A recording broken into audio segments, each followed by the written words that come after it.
नमस्कार। हमारी खास पेशकश में आप सभी का स्वागत है।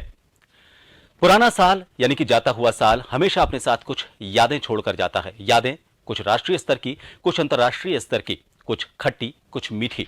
इन सभी यादों को समेटे हमारी इस खास पेशकश में आप सभी का स्वागत है। अंतर्राष्ट्रीय खबरों पर नजर डालें तो महारानी एलिजाबेथ सेकंड, उनका निधन हुआ। सबसे लंबा राज उन्होंने किया है अगर इतिहास उठाकर देखें तो। इसके अलावा रूस यूक्रेन युद्ध जो अभी तक जारी है, यह भी साल 2022 की अंतर्राष्ट्रीय सुर्खियों में बना रहा। 70 साल बाद ब्रिटिश राजशाही का चेहरा बदला। क्वीन के बाद चार्ल्स किंग बने। 8 सितंबर 2022 को 96 साल की उम्र में ब्रिटेन की महारानी एलिजाबेथ द्वितीय का निधन हो गया। 70 साल और 214 दिन तक ब्रिटेन में राज करने वाली महारानी एलिजाबेथ द्वितीय सबसे लंबे समय तक ब्रिटेन की महारानी रहीं। एलिजाबेथ सेकंड फरवरी 1952 में ब्रिटेन की महारानी बनी थी। लगभग 200 साल के इतिहास को देखें तो 135 साल ब्रिटेन में महारानी का शासन रहा है। एलिजाबेथ से पहले क्वीन विक्टोरिया सेकंड 1837 से 1901 तक महारानी रहीं।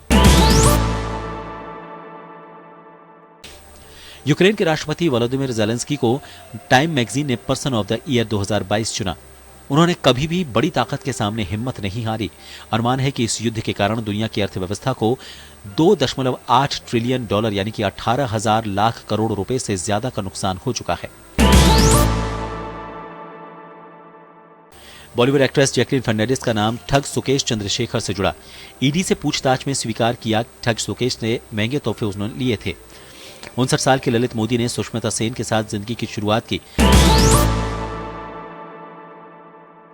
देश की सबसे बड़ी संवैधानिक संस्था सुप्रीम कोर्ट ने इस बार कुछ अहम फैसले लिए, साथ ही कुछ ऐसे नए नवाचार किए जिनकी वजह से ये साल यादगार रहा। मसलन सुप्रीम कोर्ट में जो सुनवाई होती है उसकी लाइव स्ट्रीमिंग शुरू हुई। इसके अलावा बड़ी खबरों में अगर बात करें तो राजीव गांधी के जो हत्यारे थे उन्हें रिहा किया गया। सुप्रीम कोर्ट में 72 साल के इतिहास में 2002 के बाद दूसरी बार साल में 3 प्रधान न्यायाधीश बने। अप्रैल 2021 में 48वें चीफ जस्टिस बने। जस्टिस एन.वी. रमण के रिटायर्ड होने के बाद justice U Lalit chief justice बने। जस्टिस ललित की सेवानिवृत्ति के बाद जस्टिस डी.वाई. चंद्रचूड़ ने 9 नवंबर को देश के 50वें प्रधान न्यायाधीश का पदभार संभाला।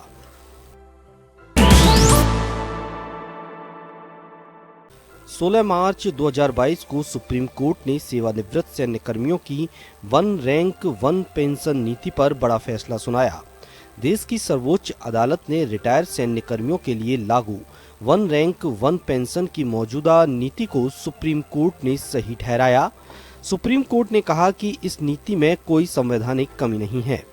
कोर्ट ने ये भी कहा कि नीति में 5 साल में पेंशन की समीक्षा का प्रावधान है, इसलिए सरकार 1 जुलाई 2019 की तारीख से पेंशन की समीक्षा करे। सुप्रीम कोर्ट ने गैर सरकारी संगठन को मिलने वाले विदेशी दान पर प्रतिबंध बरकरार रखा। अप्रैल 2022 में जस्टिस ए.एम. खानविलकर, न्यायमूर्ति दिनेश माहेश्वरी और जस्टिस सी.टी. रवि कुमार ने विदेशी अंशदान संशोधन अधिनियम 2020 की संवैधानिकता को बरकरार रखा। इस कानून के माध्यम से केंद्र सरकार ने एनजीओ को मिलने वाले विदेशी धन पर सख्ती दिखाते हुए प्रतिबंध लगा दिया।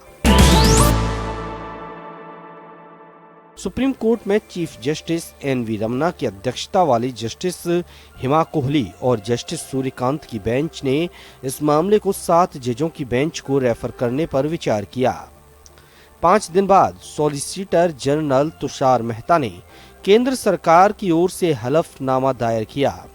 सरकार ने कानून पर पुनर्विचार तक मामले की सुनवाई स्थगित रखने का अनुरोध किया।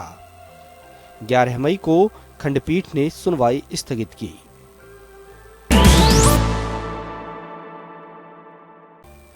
सुप्रीम कोर्ट ने 13 मई को गुजरात दंगों के बिल्किस बानो केस में उम्र कैद की सजा काट रहे एक दोषी को समय पूर्व रिहाई की अर्जी पर राज्य सरकार को 2 महीने में फैसला करने का आदेश दिया था। साथ ही सुप्रीम कोर्ट ने कहा था कि कैदी की समय पूर्व रिहाई के संबंध में वही नीति लागू होगी जो सजा सुनाते समय गुजरात में लागू थी। इसके बाद गुजरात सरकार ने 15 अगस्त के मौके पर सामूहिक दुष्कर्म और हत्या के 11 दोषियों को समय पूर्व रिहा कर दिया था। जुलाई 2022 में सुप्रीम कोर्ट ने माताओं के हक में फैसला सुनाते हुए बच्चे का उपनाम तय करने का अधिकार दिया। पुनर्विवाह करने वाली महिलाओं के लिए ये महत्वपूर्ण फैसला है, जिसमें कहा गया कि बच्चे का एकमात्र प्राकृतिक अभिभावक माँ होती है, इसलिए बच्चे का उपनाम तय करने का अधिकार माँ का है। 27 जुलाई को अपने फैसले में देश की सबसे बड़ी अदालत ने कहा, पीएमएलए कानून के सभी प्रावधान बरकरार रहेंगे। कोर्ट ने कहा कि मनी लॉन्ड्रिंग जैसे जघन्य अपराध का मुकाबला करने के लिए प्रतिबंधात्मक जमानत की शर्त, विधेय अपराध की सजा और ईडी को मिली जांच की व्यापक शक्तियां जरूरी हैं। वर्ष 2022 सितंबर में सुप्रीम कोर्ट ने महिलाओं के हक में एक ऐतिहासिक फैसला सुनाया।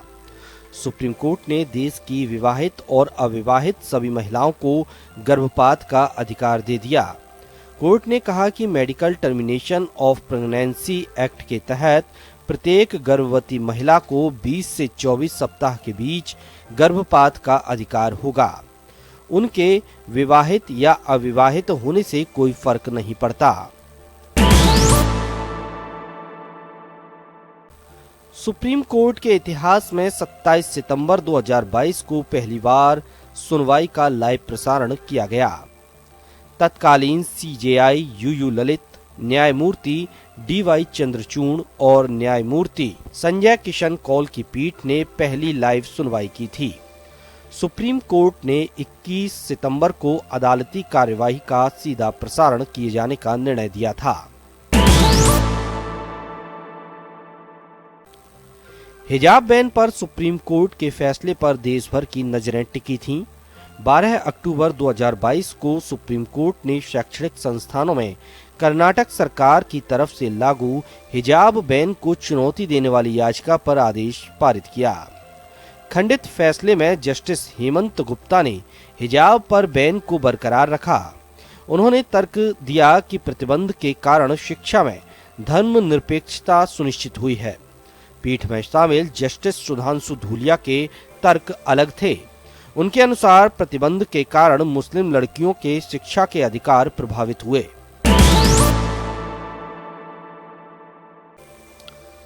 सुप्रीम कोर्ट की संविधान पीठ ने 7 नवंबर को आर्थिक रूप से कमजोर वर्ग को शिक्षा और सरकारी नौकरियों में 10% आरक्षण की व्यवस्था को वैध करार दिया था। सुप्रीम कोर्ट ने कहा था कि केंद्र सरकार का आरक्षण देने का फैसला संविधान का उल्लंघन नहीं करता है। तत्कालीन प्रधान न्यायाधीश जस्टिस यूयू ललित की अध्यक्षता वाली 5 जजों की पीठ ने 3-2 के बहुमत से ये फैसला सुनाया।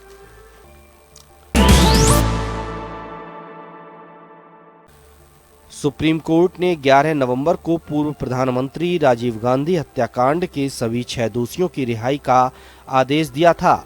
नलिनी श्रीहरन और आरपी रविचंद्रन ने समय से पहले रिहाई की मांग को लेकर सुप्रीम कोर्ट का रुख किया था। न्यायमूर्ति बीआर गवई और न्यायमूर्ति बीवी नागरत्ना की पीठ ने अपने फैसले में कहा कि दोषी पैरा विलन की रिहाई का आदेश इस मामले में अन्य दोषियों पर भी लागू होता है।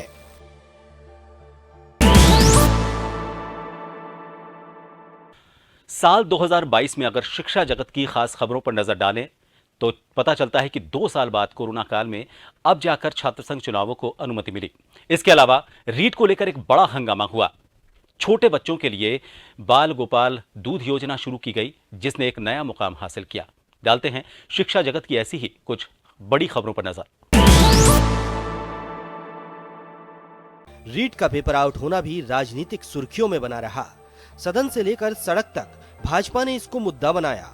रीट 2021 में लगभग 26 लाख अभ्यर्थियों ने पेपर दिया था, लेकिन संकुल से पेपर आउट होना, पेपर ग्रोह का सक्रिय होना और सीबीआई की जांच की मांग को लेकर भाजपा ने लगातार मुद्दा बनाया। उधर साल के अंत में सेकंड ग्रेड शिक्षक भर्ती में जीके के पेपर निरस्त ने एक बार फिर माहौल को गर्मा दिया। वर्ष 2022 शिक्षा जगत के नाम रहा। पिछले एक साल में विभाग ने भर्तियों के मामले में सभी विभागों को पछाड़ दिया। अकेले शिक्षा विभाग में 1 लाख पदों पर भर्तियां चल रही हैं। अगले वर्ष में 48,000 शिक्षकों की भर्तियां होनी हैं। साथ ही 10,000 अंग्रेजी स्कूलों के लिए अध्यापक भर्ती किए जा रहे हैं। पहली बार कंप्यूटर अनुदेशक के पदों पर सीधी भर्ती भी हो रही है। सरकारी स्कूलों के बच्चों को निशुल्क यूनिफॉर्म का कपड़ा वितरित किया गया। साथ ही लगभग 70 लाख बच्चों को सिलाई के लिए हर बच्चे को 200 रुपए भी दिए गए। सरकारी स्कूलों में ड्रेस बदलने के बाद इस वर्ष में कपड़ा वितरण के साथ स्कूल में स्टूडेंट के यूनिफॉर्म पहनने को अनिवार्य भी किया गया।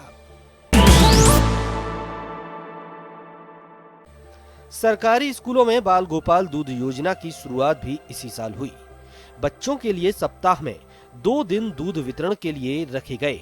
मंगलवार और शुक्रवार को बच्चों को दूध पिलाया जाता है। हालांकि इस बार बच्चों के लिए मिल्क पाउडर से दूध बनाकर मीठा दूध दिया जा रहा है। सरकारी स्कूलों में प्री प्राइमरी का पैटर्न नहीं था, लेकिन इस वर्ष सरकारी स्कूलों में 756 प्री प्राइमरी कक्षाएं खोली गईं, ताकि सरकारी स्कूलों में नामांकन बढ़ाया जा सके। सरकारी स्तर पर प्री प्राइमरी शुरू करने वाला राजस्थान देश का पहला राज्य बना। अंग्रेजी स्कूलों में बाल वाटिका खोली जा रही है। राजस्थान में शिक्षा विभाग ने इस वर्ष 3 वर्ल्ड रिकॉर्ड भी बनाए। 12 अगस्त को एक साथ 6 देशभक्ति गीतों का सामूहिक गायन हुआ। 2 अक्टूबर को सर्वधर्म प्रार्थना सभा और आर्टिफिशियल इंटेलिजेंस के जरिए 1,35,00,000 उत्तर पत्रक ऐप के जरिए जांचने का शिक्षा विभाग ने विश्व रिकॉर्ड बनाया। राजस्थान में एक बार फिर छात्र संघ चुनाव शुरू हुए। कोरोना के चलते पिछले 2 साल तक छात्र संघ चुनाव नहीं हो पाए थे। ऐसे में छात्र राजनीति परवान नहीं चढ़ पा रही थी। स्टूडेंट की मांग पर सरकार ने इस वर्ष छात्र संघ चुनाव करवाए। हालांकि कई जगहों पर हुड़दंग भी इस दौरान चुनाव में हुए। पिंक सिटी यानी जयपुर को भी साल 2022 में कई सौगातें मिली, जो उसके इतिहास को और ज्यादा समृद्ध करती हैं।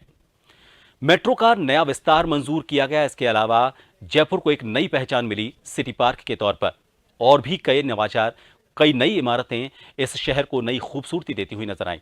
कौन से ऐसे बड़े फैसले थे जिसकी वजह से पिंक सिटी अब अपनी नई पहचान पा रहा है? देखते हैं साल 2022 की ये झलकियां। साल 2022 में जयपुर को मानसरोवर सिटी पार्क की सौगात मिली।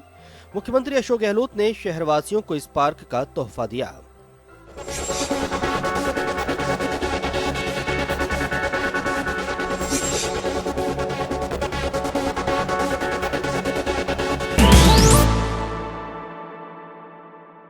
इसी वर्ष जयपुर को सोडारा एलिवेटेड की सौगात मिली। मुख्यमंत्री अशोक गहलोत ने जयपुर में इस प्रोजेक्ट का लोकार्पण किया।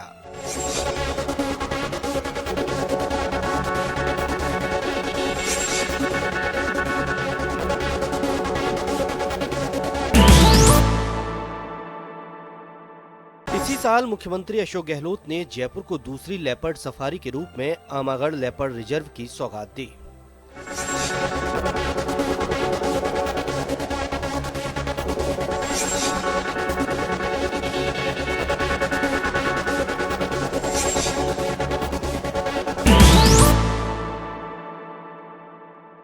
मुख्यमंत्री अशोक गहलोत ने जयपुर मेट्रो के विस्तार के लिए फंड मंजूर किया।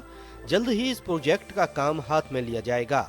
जयपुर में मेट्रो का लगातार विस्तार हो रहा है। गहलोत की पिछली सरकार में इसकी शुरुआत हुई थी।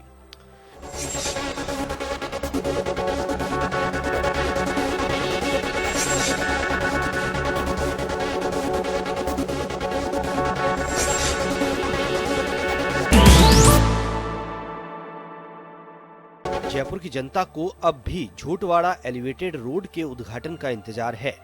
2016 में शुरू हुआ ये प्रोजेक्ट जून 2023 में पूरा होने की उम्मीद है।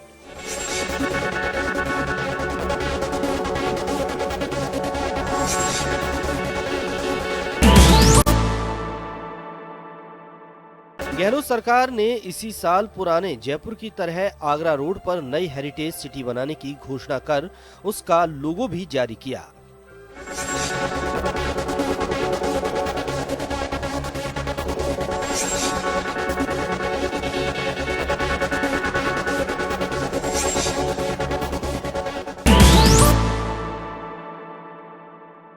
2022 में जयपुर की दोनों शहरी सरकारें सुर्खियों में रहीं, जहां greater mayor doctor Saumya Gurjar को दूसरी बार बर्खास्त किया गया, फिर कोर्ट से बहाल हुई, तो वहीं समितियों की मांग को लेकर कांग्रेस पार्षदों को अनशन करना पड़ा।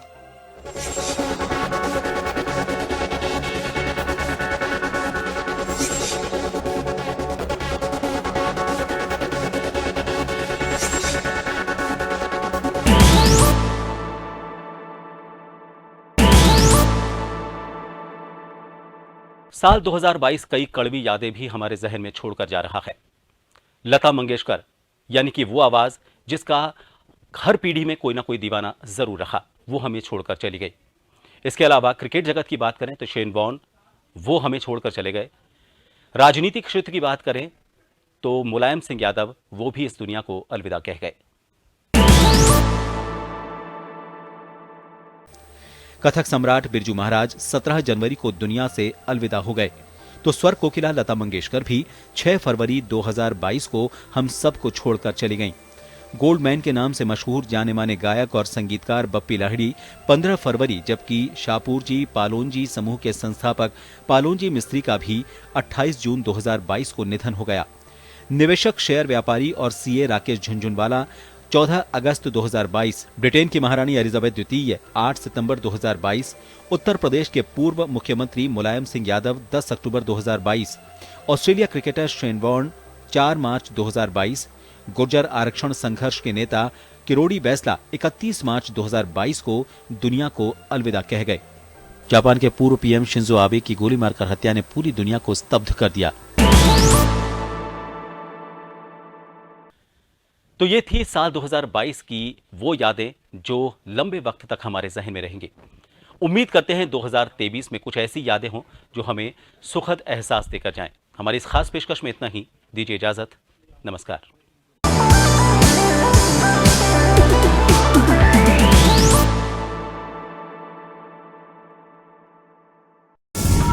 कानून के शिकंजे से बेपरवाह गुनहगार जुर्म करने को फिर से है तैयार। रात के सन्नाटे को चीरती इन मासूम चीखों में छिपा है जुर्म का कोई गहरा राज। हम बारीकी से करते हैं पर्दाफाश ताकि आपको कर सकें खबरदार। क्राइम रिपोर्ट, शनिवार रात 8:30 बजे।